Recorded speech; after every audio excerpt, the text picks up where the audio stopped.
I'm Emily Howard, and I'm the director of PRISM, the Centre for Practice and Research in Science and Music here at the RNCN.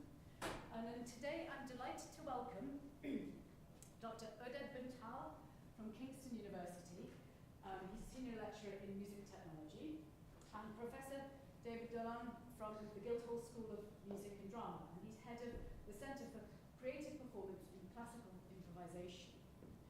Now, I first met, I know Oded from working closely with him through an AHRC research network, datasets, datasounds, datasense. And I think I also met David in this, and this has happened in the last 3 years. PRISM, it was great that PRISM was also a member of the network.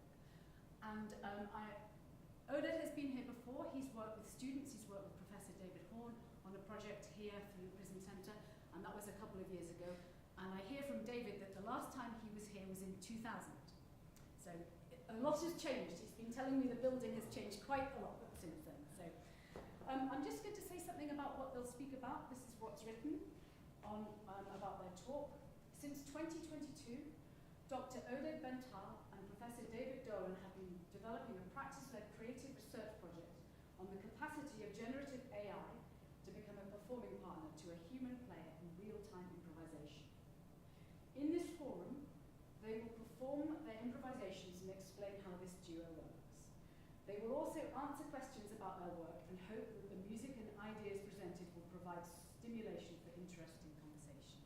Thank you.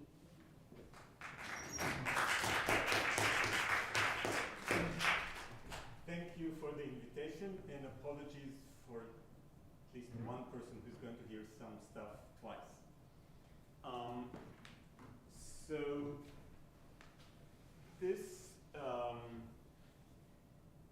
this is all about improvisation, and we titled this ConcerTalk, and it's not a typo in the title. It's actually my contribution to the English language, because we do want to have a combination of performance and explanation and discussion. Because it's a kind of music making that doesn't fit into any neat category. So what happens here is that this is, first of all, unconstrained improvisation. It means that David and I perform together, and we only agree on one thing: who's going to start. Once one of us starts, everything else is up for whatever happens. We just have to take it. And I'm a composer. David is, so I'm coming at it from the composer point of view, where I prefer to, my preferred mode of making music is to imagine, think, realize, delete. Realize again, delete. And that, of course, is totally impossible in an improvisation situation. And since I don't consider myself primarily as a performer, I don't feel comfortable constantly doing stuff. One way of explaining it is kind of, I outsource some of the creativity that needs to happen to the computer. So the computer listens through these two pair of microphones and tries to make sense of what the pianist is doing, and then respond in some way that is appropriate. And all of these are loaded terms, I know. But the system is not totally automatic. It's not possible, and maybe not even desirable. I kind of make some decisions about, sometimes it's like a director, that I have a bunch of virtual actors that I can invite onto the stage to participate. What they do there is up to them. I have no control, or have very little control. I can influence things. And then we just listen to each other and try to make music. One thing, so we are going to perform 2 improvisations, and then we're going to explain a little bit more about how things work and what they do. Then we're going to perform a few more, and then we can have some discussion. I want to add a tiny bit more, particularly that it's a research forum rather than a concert with all the attendant formality.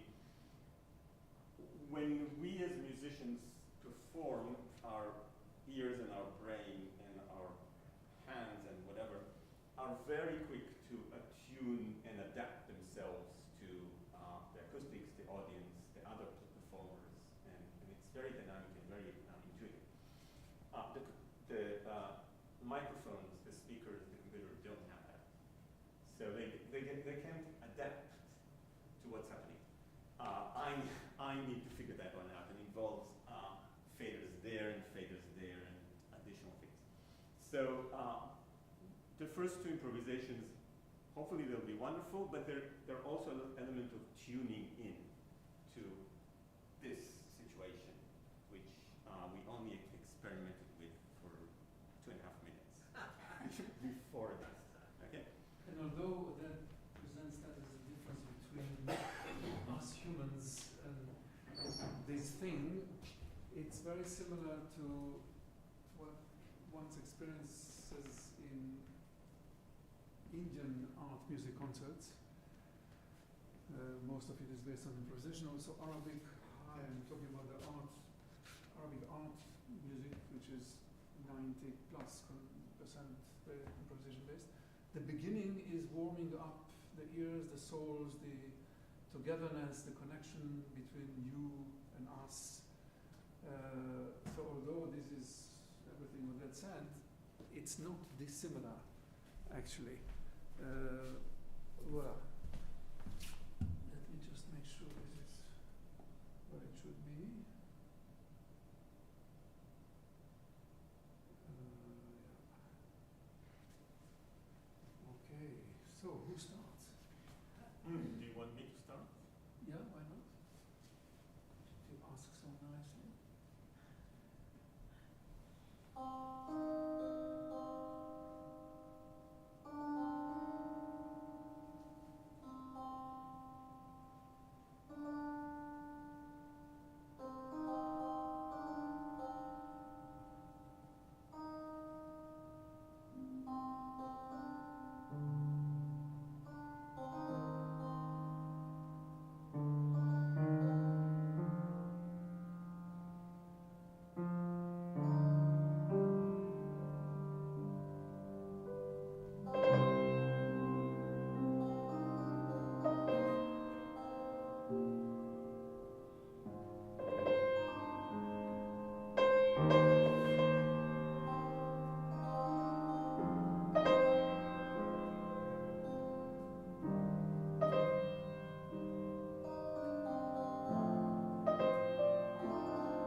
so I get less of it.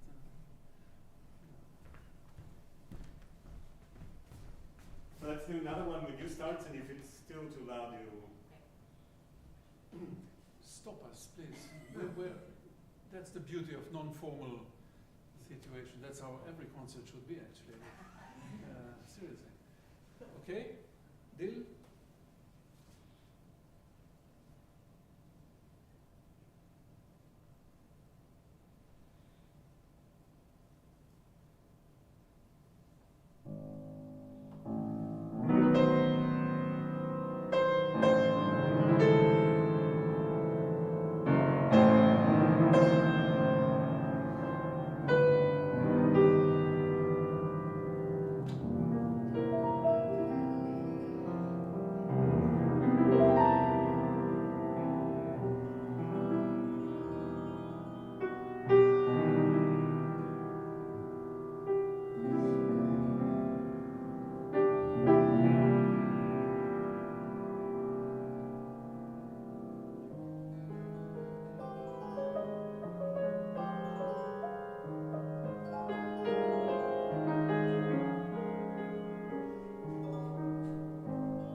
louder.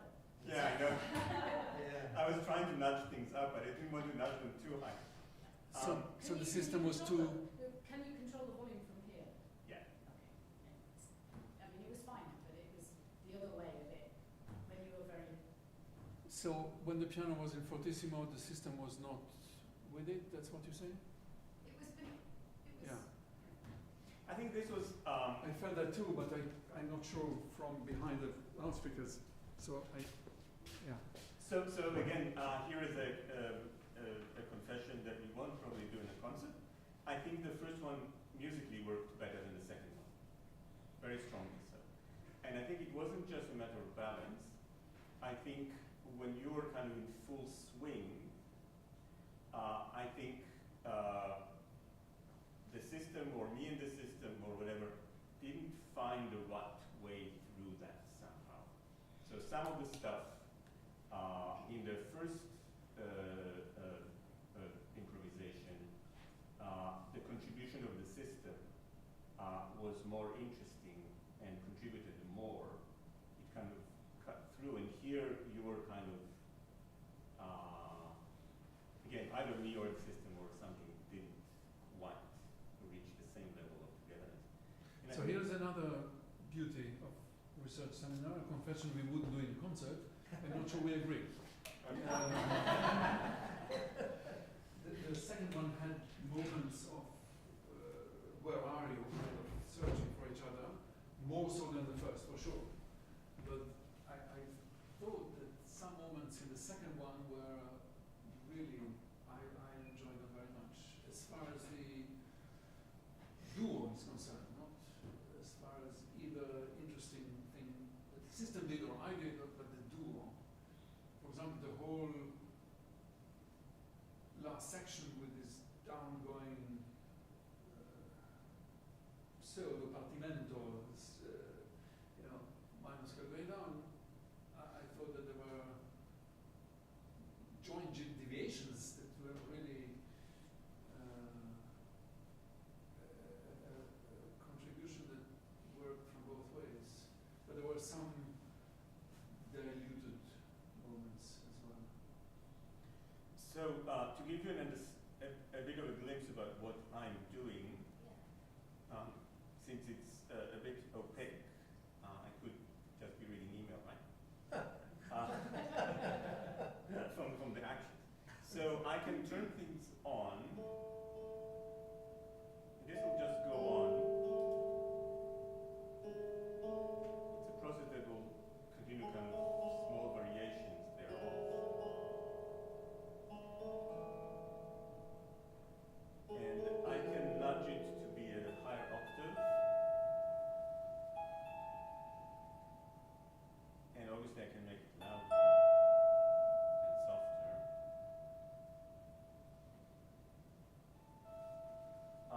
I can also, when there is okay. So now it will stick to itself. And can you play just a few notes? A few notes quietly that, but not necessarily quietly, but not a lot, and that imply a key.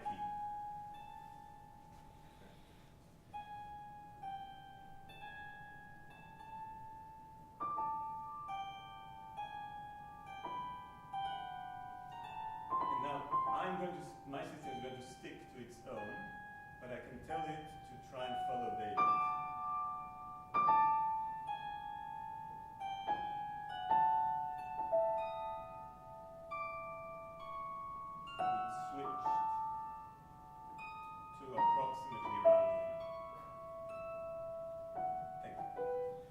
So this is, for example, one of the things I can turn on and off. I can turn this on, and it will compose a melody on the fly. And it will take some notes from David, but then it will take the start note from David, and then find its way to another note. And then take another note from David and find a way to another note. It will keep doing this until I turn it off. And in this case, I turned it off right at the end of the note, but if I turned it off, it might go for another note if it was already started, for then that's the only control I can do. I can turn it on and off. I can change the loudness. Almost all of them I can change the loudness because this balance is really crucial to get things right. I think the piano is playing louder. What else I can do? So I can. But can I invite you to think out loud about how did you make the system joining me in a kind of enlarged D major, which it wasn't at the beginning? Very, very broad way consists of two parts. A machine listening part that takes the sound signal from the ears of the computer, the two microphones, and tries to make some musical inferences about what David is doing. And it's doing mainly two things which are pretty crucial for music, time and pitch. So one, it tries to detect onsets. So most onsets it detects as an event, and then measures the time between them and tries to create rhythmic, like a rhythmic language. This is open bracket. It means you need to take a lot of numbers and make them into not just a list of numbers, but categories. So if two numbers are close enough, you say, okay, they're more or less the same thing, and this becomes an A category. So this is work done with a colleague, and the idea is that you dynamically develop an alphabet of time intervals. And if they're close enough, you say, okay, they are close enough that it belongs to the same category. If another event comes in and the time from the previous event doesn't fit into any of the existing categories, you can then, okay, this is now B. And then another come up, oh, it's similar, it's close enough to A, let's do it into A. If it's close enough to B, let's call it a B. And if it's new one, call it a C. So you kind of dynamically create an alphabet of what are the time intervals that David is doing. So that's one part. Another part is trying to make sense of pitch. Now, we are not detecting notes individually here because this doesn't have a MIDI output, so which will detect each key press. I have to kind of infer what are the most prevalent notes from the microphones. There is a way of kind of doing it. Open brackets, it's called chromograms. Look up chromograms if you want. I don't want to go into technical detail, this is why I'm not doing that. So I'm trying to develop and from this kind of pitch information, I'm trying to make two inferences. One is, what are the most important, guess the most important pitches that are currently in play. So for example, and I can decide, keep the four most prominent notes. And if David plays a chord, it will combine all this chord and try to pick out approximately the notes. And the other thing I try to do is try to estimate key, tonality. There is a way of doing it that's based on work by Elaine Chu. That is a kind of geometric model of tonality to explain that. Imagine that you have a spiral and here. Imagine that this is C, C sharp, D, D sharp, like this going up. So that means that C and G are actually close. They are far away along the spiral, but they're close to each other, right? And so it's kind of a way of translating the tonal relationship we are familiar with to a kind of geometric shape that you can measure distances. And that way, I can kind of estimate is a big word, guess what is the most likely key that he's currently playing at. And by ballpark, it's about 50% right locally, but it doesn't have this kind of notion that you know, for example, a secondary dominant might easily lead it to believe that we are kind of a new key. So it's not the same as the kind of our concept of guess of key. And now getting finally to an answer to your question. This harmonic change, I'm also detecting how it affects time. So for example, if there is fast harmonic change, that translates into kind of, let's call it shorter bars. And if it's a slow harmonic change, it's kind of longer bars, right? And these, all of this information, so the kind of rhythmic categories, the prevalent pitches, the tonal center, and how the tonal center moves or shifts, changes, all of these are fed into kind of the part of the system that generates sounds and influences them. So, for example,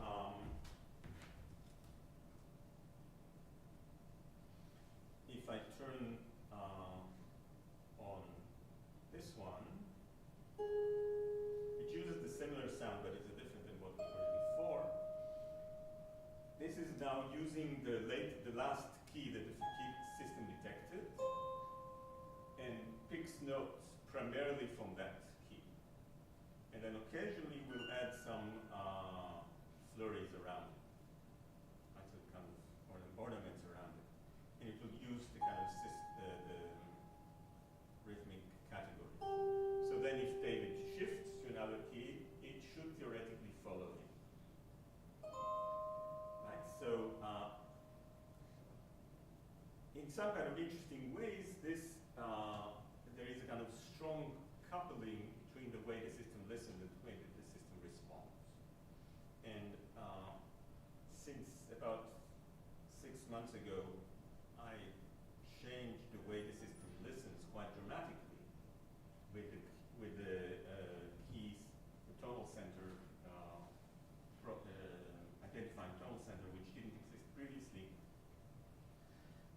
I realized that once I changed that, I also had to change the generative side quite dramatically because they're really tied together. And then beyond this kind of theoretical framework, there is the really practical thing that what the system responds to has to be interesting, or at least I describe it as, you know, if you mark student work, it has to be at least a C. Right? I have to avoid D's and F's. Are these pitches? Right? And that's a kind of interesting and difficult challenge. How do you, because the system has to respond to an unknown context. So David can play whatever he wants. And the response for the system has to be at least okay. It can never be really bad. And then how do you make it?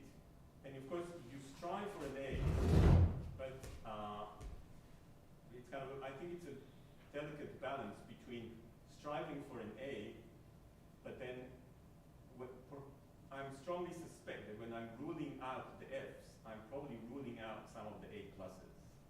But I think that's a kind of trade-off that in this situation we have Let to me interrupt you here.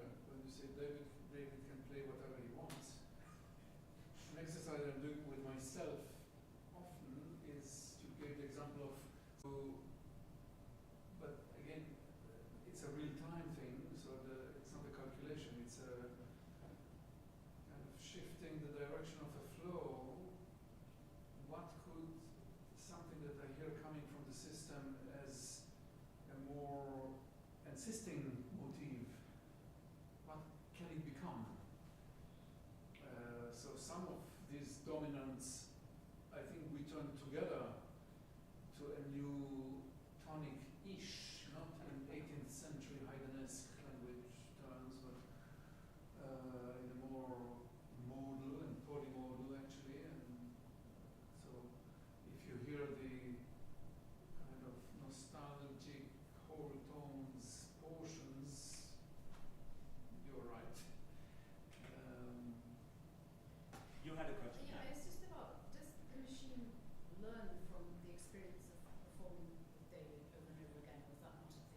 currently, no. Yeah. Okay. The only thing that happened is that in between every session with David and with other pianists now, I change it. Okay. So every time I kind of, during a session, I kind of have observations and ideas and suggestions, and the changes could be in the way it listens and how does it deal with that, or the way the existing processes operate, or I suddenly have, I want to hear this. And it was particularly when I started in September to work with a jazz pianist who plays very differently, and then I realized, oh, I could do this, I could do this, I can do this. And I suspect eventually there will be a fork where there will be a David system and a Ralph system. It's called Ralph Dolan. And then it will basically be there. But currently, maybe for managerial kind of software management point of view, they are still united. But play very differently. But yeah, they sound. That is one of the kind of really interesting thing that came out in September, October, and now in the concert. The same system playing with a different pianist sounds totally different, and it's quite intriguing. Should we play another one and then open for questions, or? Yeah.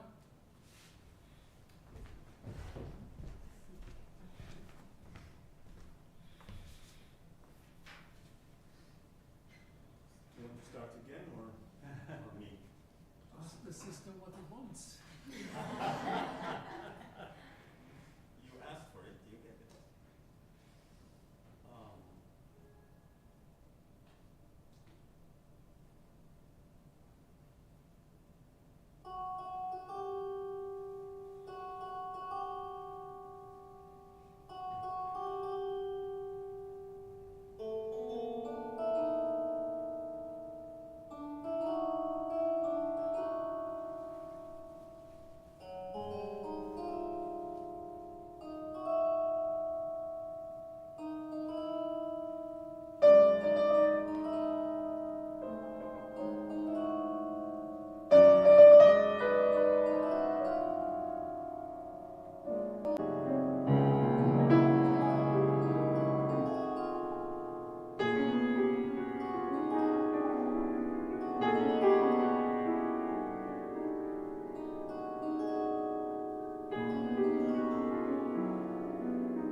5:15 or 4:30, I don't know. We're well past that. I mean, 5:15 or 5:30. 5:30 it said on the 5:30. thing that I had. So we can take some questions, and if we can play more if there are no questions. Or questions?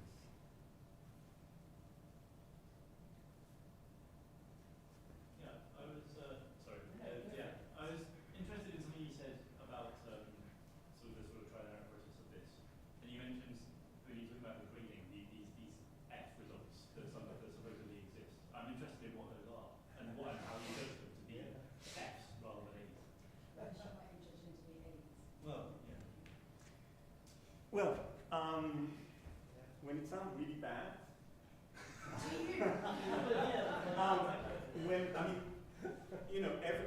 Okay, so the system can often kind of interject with a note that sounds really out of place, but that still happens.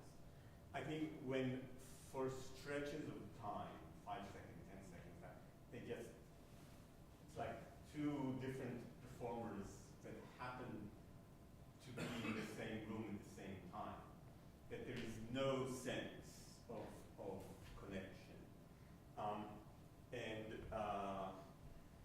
I think, this connection is both in terms, in David's term, kind of harmonically meeting and this, but it's also kind of in terms of sound and gestures and timing, kind of things just really don't work. And it rarely happens now, but when I kind of design or redesign the system, and particularly, I say, well, I want something new to be added to my repertoire. And I build something, and I try it. And what often will happen, it'll be new sound. A lot of these are sounds linked with ways of musical behavior. And I create this kind of sound and behavior as a kind of standalone thing, and it sounds okay. And then I play it alongside the piano. I have plenty of recordings of David now. And I play it on and say, oh, that's awful. That's just awful. And I kind of, okay, back to the drawing board. So, so there are times where it really, and it is about musical judgment. That I listen to it and say, I never want to hear that again. So that's the F. Those are the Fs.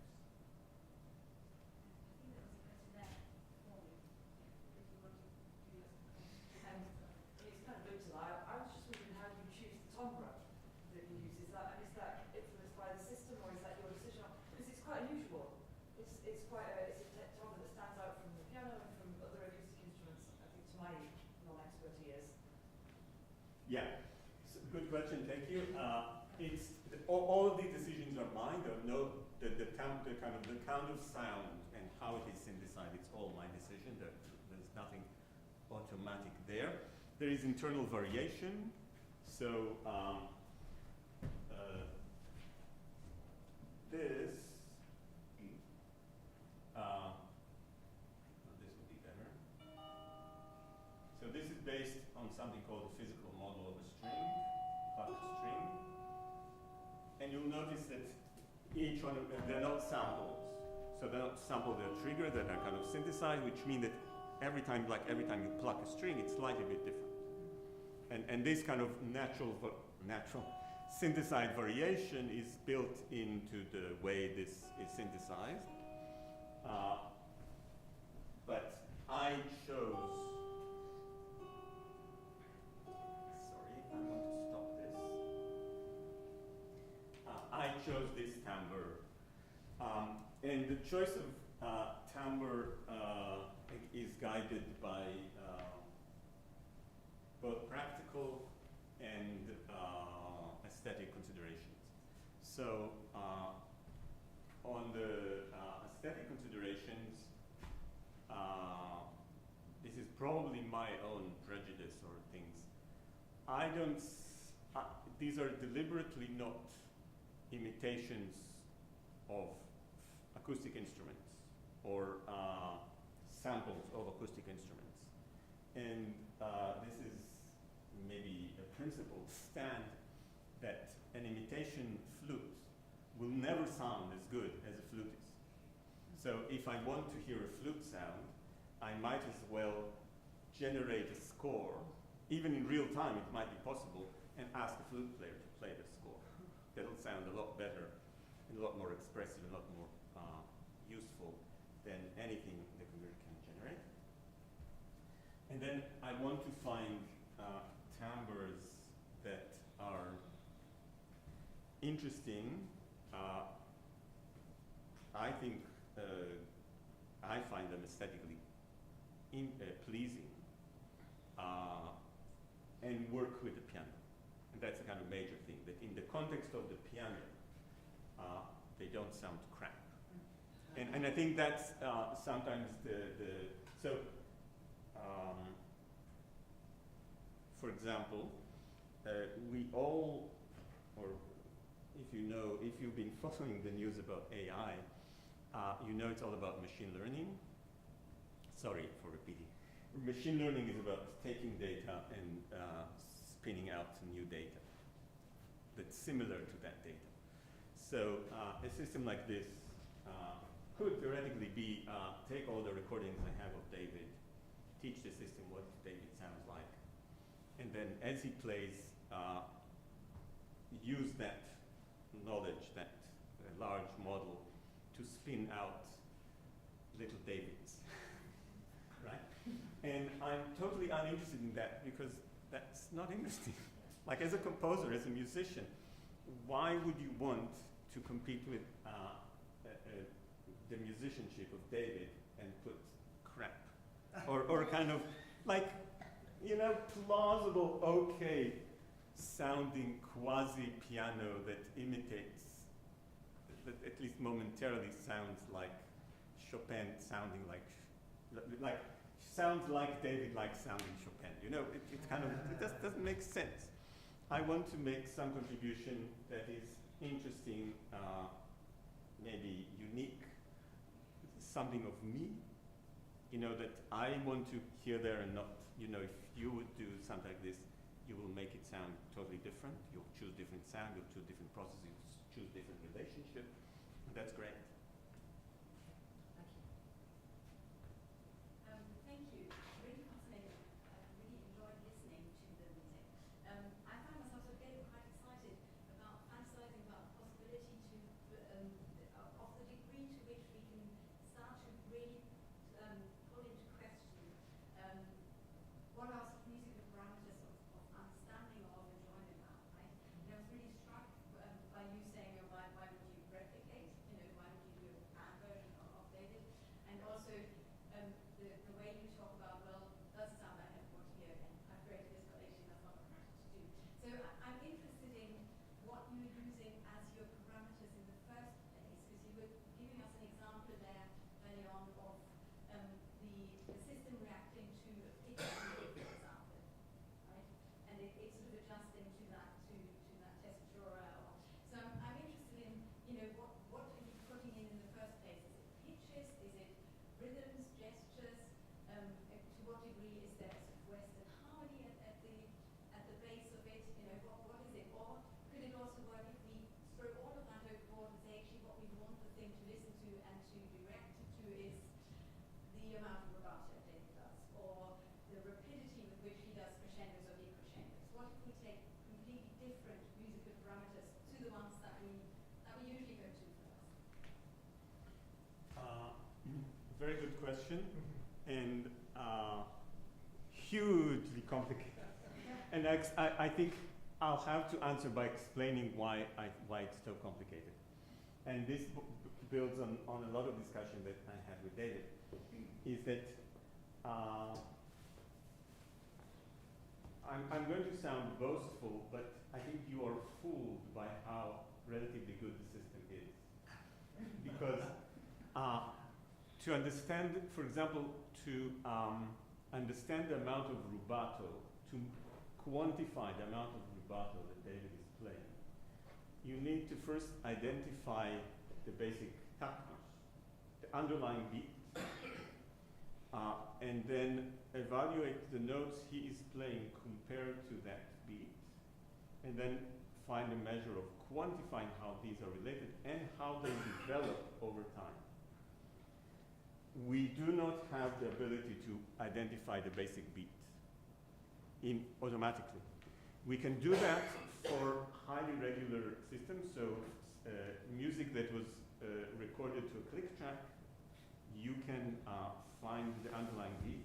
Even then, the kind of funny thing is that finding the beat duration and synchronizing with the downbeat, kind of identifying the period and phase locking are two separate problems, and you sometimes can end up detecting the right beat but off beat, right? So detecting the tactus is not possible.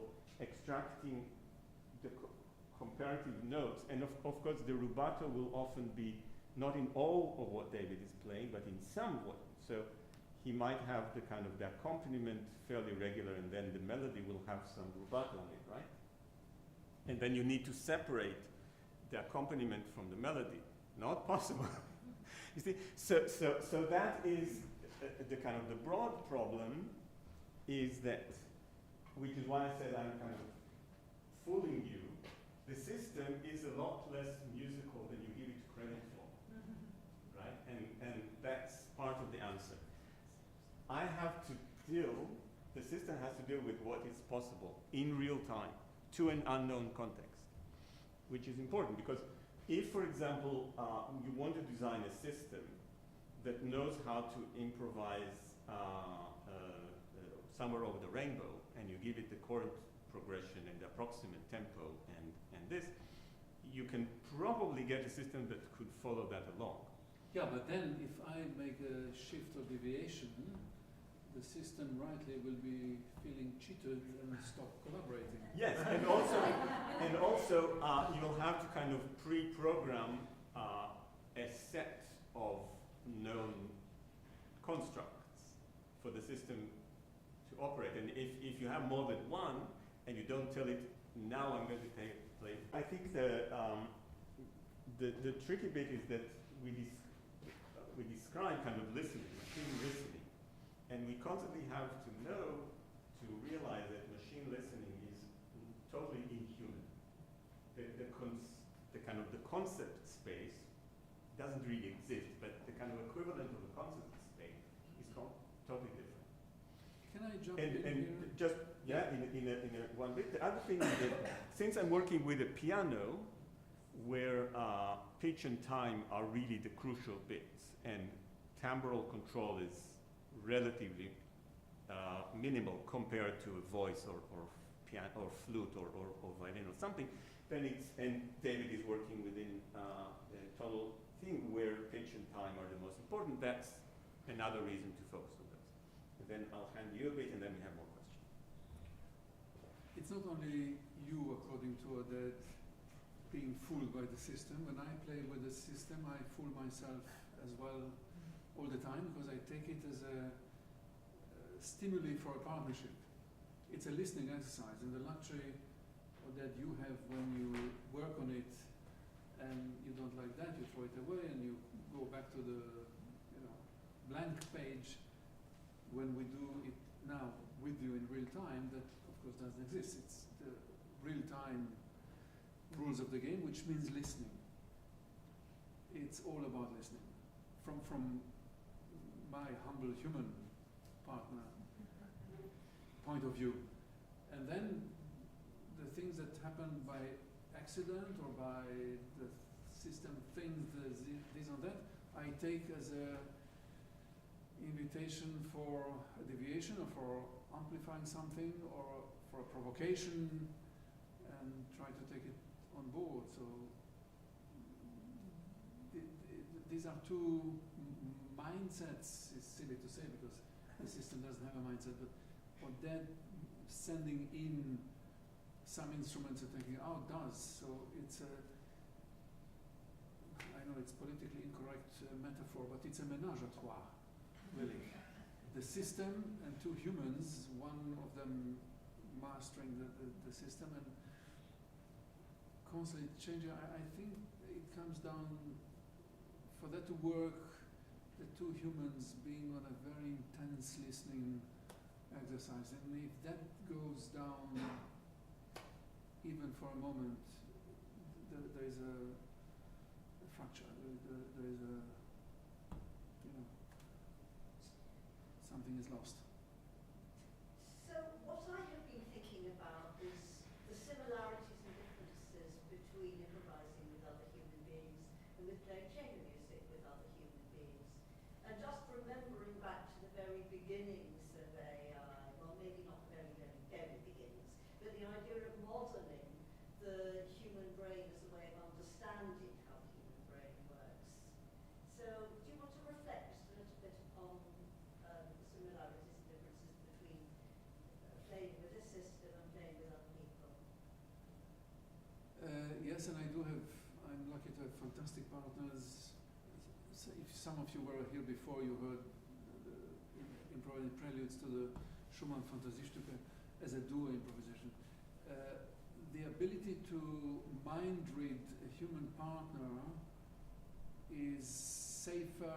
I mean, you develop it after a while, and you have to have the right partnership and partner, but you can telepathize with a human improviser for longer and for deeper. By that I mean longer time structure-wise, even on a very simple, intuitive level. It doesn't take a musician, if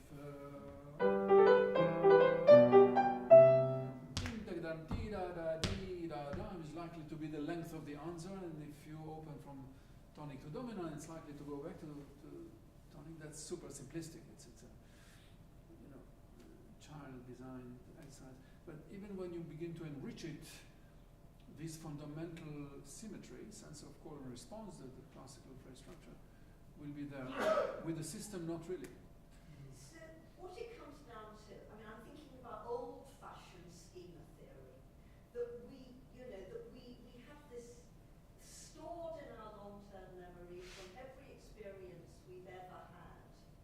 The little example you gave, absolutely, because we've listened to examples like that, and we know what comes because we've heard it so many times before. But AI needs to be taught that system. Yeah, and I think that the problem. It needs to learn it, I should say. Yeah. So this is the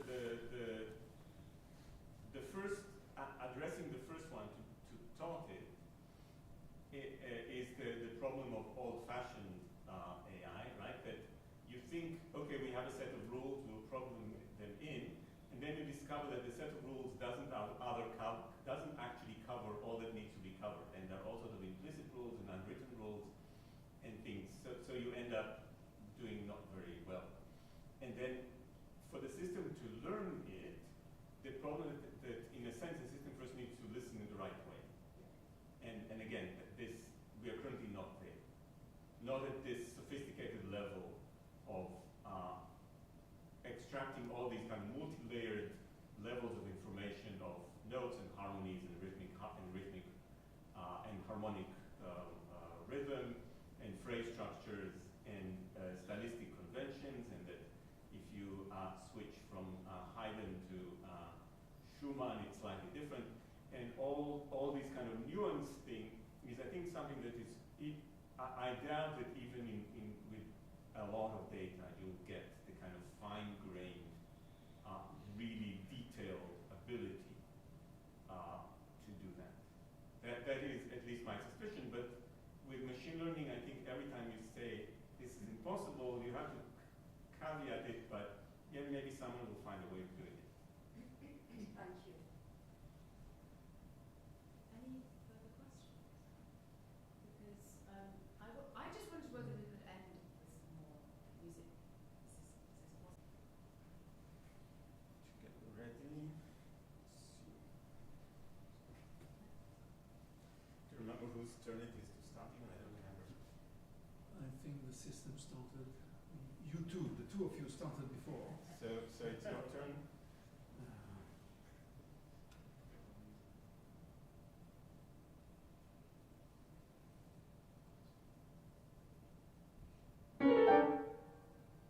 Uh,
Thank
minute early, so you're hang on. Just